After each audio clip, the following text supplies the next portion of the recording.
Breaking చూస్తున్నాం. Telangana CM Revanth Reddy Hyderabad నాంపల్లిలోని Manoranjan కోర్టుకు హాజరయ్యారు. గతంలో నమోదైన కేసుల విచారణలో భాగంగా ప్రజాప్రతినిధుల కోర్టుకు వచ్చారు. ఓయూ, తిరుమలగిరి, మట్టంపల్లి పోలీస్ స్టేషన్ల పరిధిలో గతంలో రేవంత్ రెడ్డిపై పలు కేసులు నమోదయ్యాయి. ఆ కేసుల విచారణలో భాగంగా వ్యక్తిగతంగా కోర్టుకు హాజరయ్యారు రేవంత్ రెడ్డి.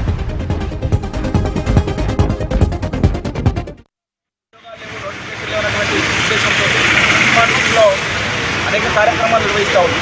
కార్యక్రమాలు భాగంగా నిరుద్యోగులకు సంబంధించిన ఒక సమావేశం ఏర్పాటు చేసుకున్న సందర్భంలో విద్యార్థి జనజాతర సభ, ఆ సభకు ఇలా పర్మిషన్ లేదనే పేరు మీద, ఇలా యూనివర్సిటీలో ప్రశాంతత వాతావరణం దెబ్బతీస్తారనే పేరు మీద నిరుద్యోగుల కోసం మాట్లాడినందుకు, నిరుద్యోగుల కోసం గలమెత్తినందుకు విద్యార్థి నాయకులమైన మా పైన, అలాగే మాకు మద్దతు కలిగినందుకు ప్రస్తుత ముఖ్యమంత్రి రేవంత్ రెడ్డి గారి పైన కేసు పెట్టడం జరిగింది.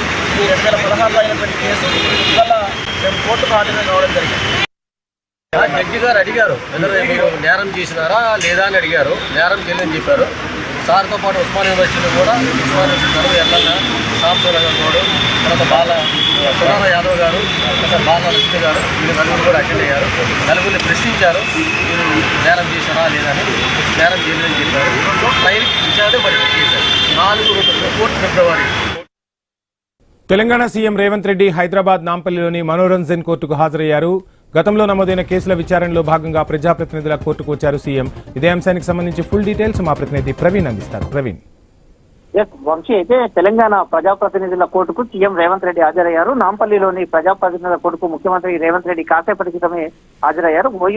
ఓయూలో తిరుమలగిరి, మఠంపల్లి పోలీస్ స్టేషన్ లో గతంలో నమోదైనటువంటి కేసుల విషయం లోపల సీఎం రేవంత్ రెడ్డి వ్యక్తిగతంగా హాజరు కావడం జరిగింది. అదేవిధంగా చూసుకుంటే కనుక ఈ కేసు మళ్ళా ఫిబ్రవరి 4వ తేదీకి కోర్టు అయితే వాయిదా వేసినట్టుగా తెలుస్తుంది.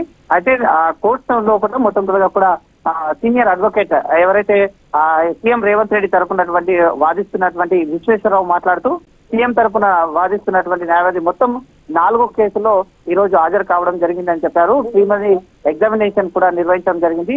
అయితే పొలిటికల్ ధర్నా నిర్వహించినందుకు, ఏదైతే ఉస్మానియా యూనివర్సిటీలో పర్మిషన్ లేకుండా ధర్నా నిర్వహించినందుకు అందుకు గాను ఆ కేసు నమోదైంది. అయితే ఆ కేసులో కూడా వాదనలు కొనసాగాయి. అదేవిధంగా కరోనా సమయంలో మాస్క్ పెట్టుకోలేని కారణంగా ఒక కేసు నమోదైంది. ఆ విషయంలో కూడా హాజరయ్యారు. ఉస్మానియా యూనివర్సిటీలో పర్మిషన్ లేకుండా ధర్నా నిర్వహించినందుకు కూడా అయితే ఆ కేసులో హాజరయ్యారు. మొత్తం 3 కేసులు కొట్టేశారు. ఇంకా మొత్తం సీఎం రేవంత్ రెడ్డి పైన మొత్తం టోటల్ గా తెలంగాణ వ్యాప్తంగా 15 కేసులు నమోదయ్యాయి. 15 కేసులు 3 కేసులు కొట్టేయడం జరిగింది. ఇంకా 12 కేసులు ఉన్నాయంటూ కూడా అడ్వకేట్ చెప్పడం జరిగింది. ఆ 12 కేసుల విచారణ మొత్తం తోలుగా 1 సంవత్సరం పాటు మొత్తం తోలుగా కంప్లీట్ గా విచారణ జరిగే అవకాశం ఉంది అంటూ కూడా చెప్పడం జరిగింది. Right, thank you Praveen.